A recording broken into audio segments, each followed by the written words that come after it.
உட்காந்து கொடுங்க.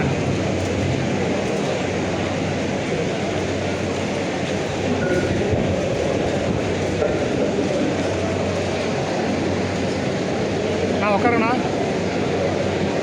உட்காந்து உட்காந்து உட்காந்து உட்காந்து. தேசிய முற்போக்கு திராவிட கழகத்தினுடைய நிறுவன தலைவர், அன்பு தலைவர், புரட்சி கலைஞர் கேப்டன் அவர்களின் ஆசையுடன் நம்ம தலைவர் இல்லாமல் நடக்கின்ற முதல் பொதுக்குழு செயற்குழு அப்படின்னு நம்ம நினைக்கிறோம். ஆனால் உங்க எல்லாருக்கும் நான் ஒரு விஷயம் மட்டும் நான் சொல்ல கடமைப்பட்டிருக்கேன். நம்ம கேப்டன் எங்கேயும் போல இங்கேயே நம்முடனேயே இருந்து இந்த செயற்குழு பொதுக்குழுவையும் கலந்து கொண்டு நம்ம அவருடைய ஆசீர்வாதங்களை இங்கே கொடுத்திருந்தார். அதில் எந்த மாற்று கருத்தும் இல்லை என்பதை நான் உறுதியாக நம்புகிறேன். இன்னைக்கு நான் சொன்னது மாதிரி அக்ஷய திருத்தியை அப்படின்னு சொன்னாலே சிவனும் சக்தியும் ஒன்றாக இணைந்த ஒரு நாள். அர்த்தநாரீஸ்வரராக கேப்டன் அவர்கள் என் உள்ளேயே இருந்துதான் என்னை ஏற்றிக் கொண்டிருக்கிறார் என்பதை தான் நான் 100% அந்த நம்பிக்கையோடு உறுதியோடு தான் என்னுடைய ஒவ்வொரு நாளையும் நான் துவங்கி கொண்டிருக்கிறேன் என்பதை என் அன்பு சகோதர சகோதரிகள் கிட்ட நான் பகிர்ந்து கொள்ளணும்னு நினைக்கிறேன். நீங்க எல்லாரும் நினைக்கலாம், போன முறை ஜிபிஎன் பேலஸ்ல நம்ம தலைவர் அவர்கள் கலந்து கொண்ட செயற்குழு பொதுக்குழு மிக பிரம்மாண்டமாக நம்ம நடந்தோம். இந்த முறை கேவி மஹால் தர்மபுரியில நமது அவை தலைவர் அவருடைய துணைவியார் மீது கட்டப்பட்ட இந்த திருமண மண்டபத்தில் இந்த 19ஆம் ஆண்டு செயற்குழு பொதுக்குழுவை நடத்திட்டு இருக்கோம்.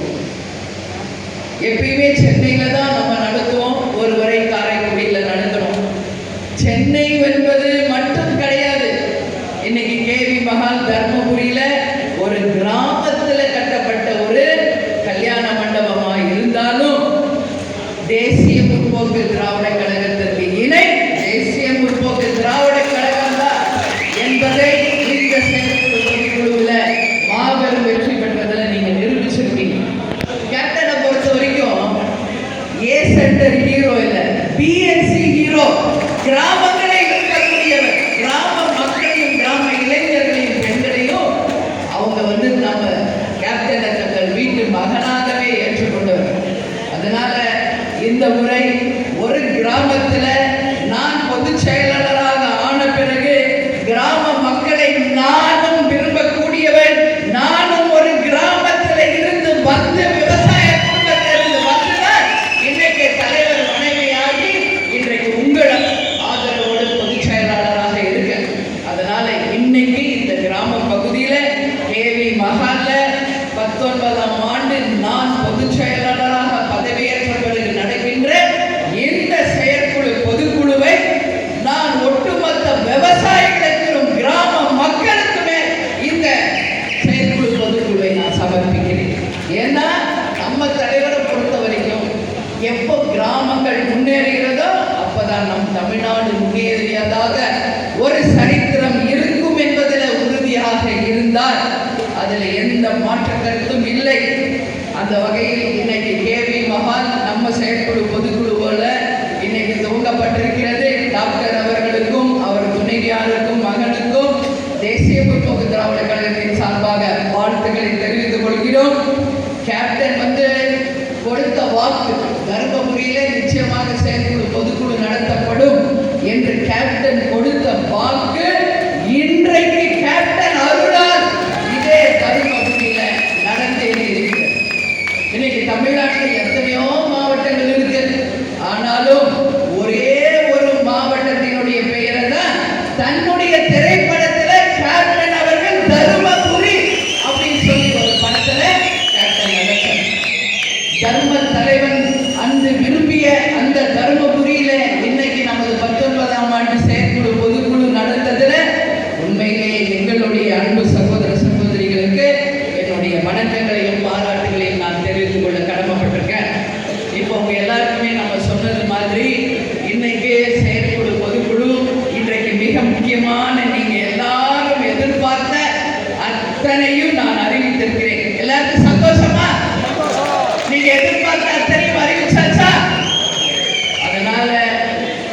நிச்சயமாக தேசிய முற்போக்கு திராவிட கழகம் வீடு நடை போட்டு வெற்றியை காண்போம் என்பதில் யாருக்கும் மாற்று கருத்து வேண்டாம்.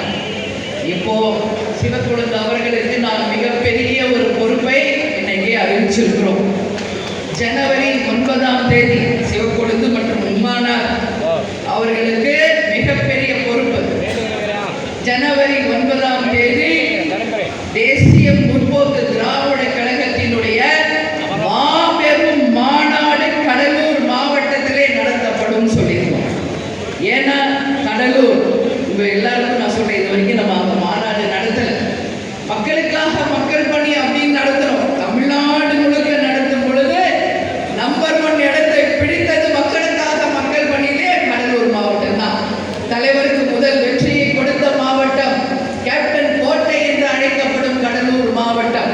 அதனால் அந்த மாநாடு நம்ம முதல் கட்சி ஆரம்பிச்ச போது எப்படி மதுரையே திருவிழா போல சித்திரை திருவிழாவிலே கண்ட கூட்டத்தை போல மதுரை மாநாடு தமிழ்நாட்டில இந்தியாவில உலகத்தையே திரும்பி பார்க்க வச்சோமோ அது போல கடலூர் மாநாடும் நிச்சயமாக மிகப்பெரிய ஒரு வெற்றி மாநாடாக மாற்ற வேண்டிய மிகப்பெரிய பொறுப்பை உங்க ஒவ்வொருத்தர் கையிலுமே நான் சமர்ப்பிக்கிறேன்.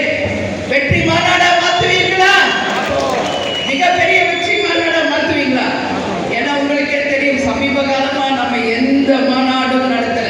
ஏன்னா உங்களுக்கு நான் செலவு வைக்க கூடாது என்ற ஒரே குறிக்கோள். இப்ப நீங்களே ஒவ்வொருவரும் என்னை டெய்லி தலைமை கழகத்துல பார்க்கும்போது மாவட்ட செயலாளர்கள் நம்ம நிர்வாகிகள் எல்லாம் கேட்க ஆரம்பிச்சிட்டீங்க, அன்னி ஒரு மாநாடு நடத்தணும். உங்க அத்தனை பேர் விருப்பத்திற்கு எனக்கு மாநாடு அறிவிக்கப்பட்டிருக்கிறது.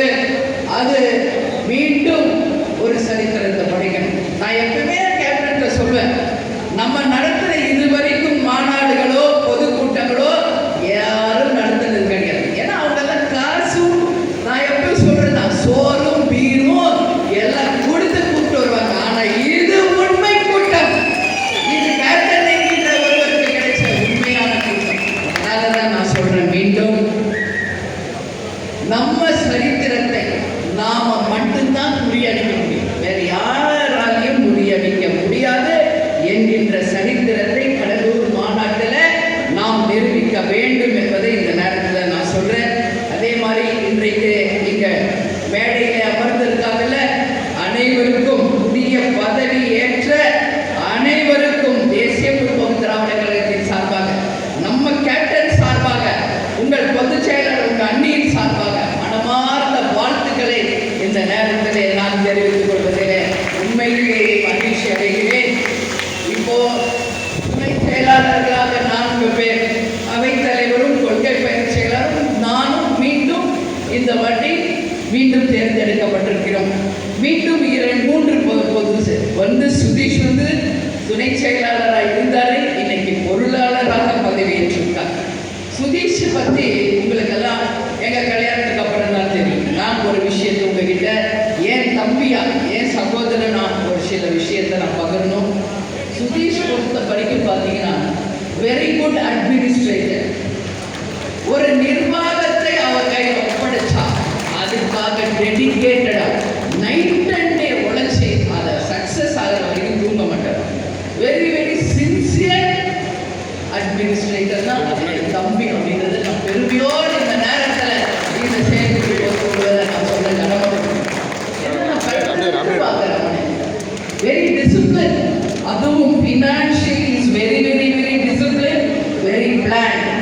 அதனால இன்னைக்கு ஒரு முக்கியமான ஒரு பொறுப்பான ஒரு தகுதியான பதவிக்கு தான் இன்னைக்கு சுதீஷ் அவர்கள் பொருளாளராக வந்திருக்காங்க.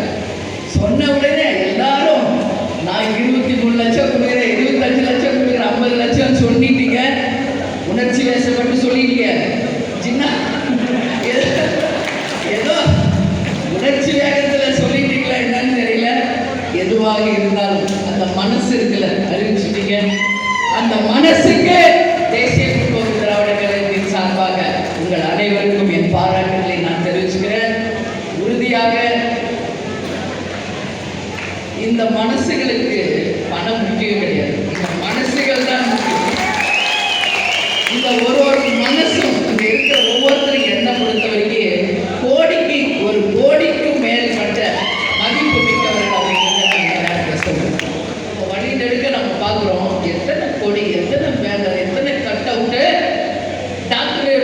தொண்டையை கட்டி போச்சு.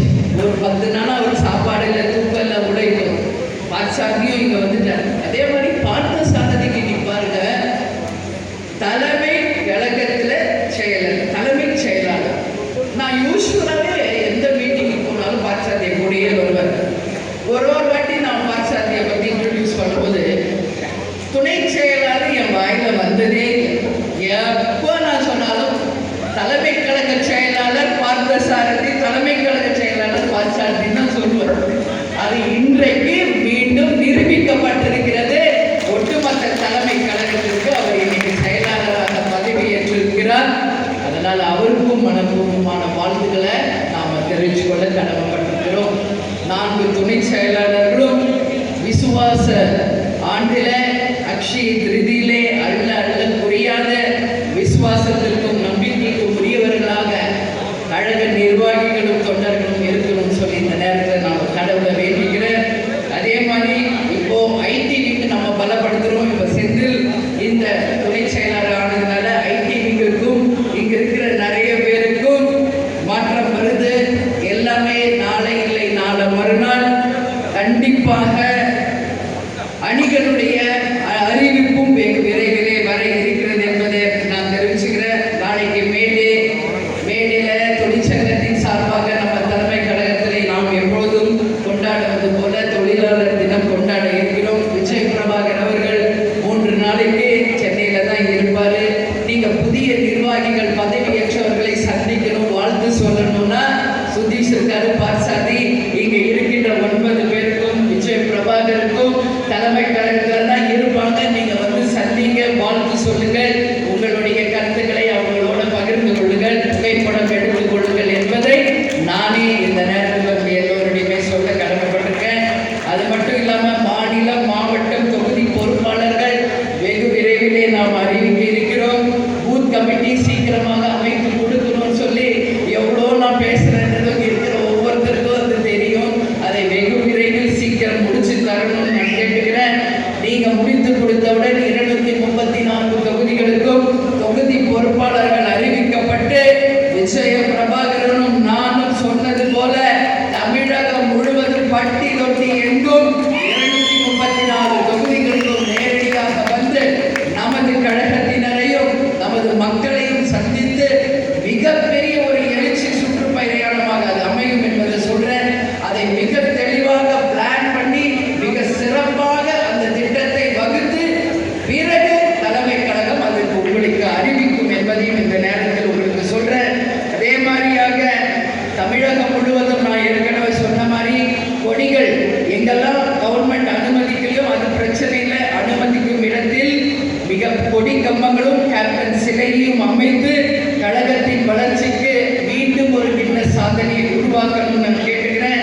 அதே மாதிரி மாவட்ட கழக செயலாளர்களுக்கு வெகு விரைவிலே தலைமை கழகத்தில் மாவட்ட செயலாளர் கூட்டம் நாங்கள் நடத்த இருக்கிறோம் என்ற அறிவிப்பும் உங்களுக்கு சீக்கிரம் வரும். அனைத்து மாவட்ட செயலாளர்களையும் நாங்கள் தலைமை கழித்து அவங்களோடு உரையாட இருக்கிறோம். எதுக்கு 234 தொகுதிக்கும் தொகுதி பொறுப்பாளர்களும் அடுத்த கட்ட நகர்வை பற்றியும் நாம கலந்து ஆலோசிக்க இருக்கிறோம். அதுபோல எல்லா அணிகளை அழைத்து தனித்தனியாக தலைமை கழகத்திலே கூட்டம் நடத்த இருக்கிறோம். எல்லாமே கட்சியினுடைய வளர்ச்சிக்காக தான் அப்படிங்கிறத இந்த நேரத்தில் உங்க எல்லோருக்கும் தெரிவித்துக் கொண்டு ரொம்ப டைம் ஆயிடுச்சு, 3 மணியாக போது. அதனால இந்த கூட்டத்தை மாபெரும் வெற்றி செய்த அனைத்து பேருக்குமே என்னுடைய நன்றிகளை தெரிவித்துக் கொண்டு இயன்றதை செய்வோம். இல்லாதவருக்கே தமிழன் என்று சொல்லடா, தலை நிமிர்ந்து நில்லடா, நமது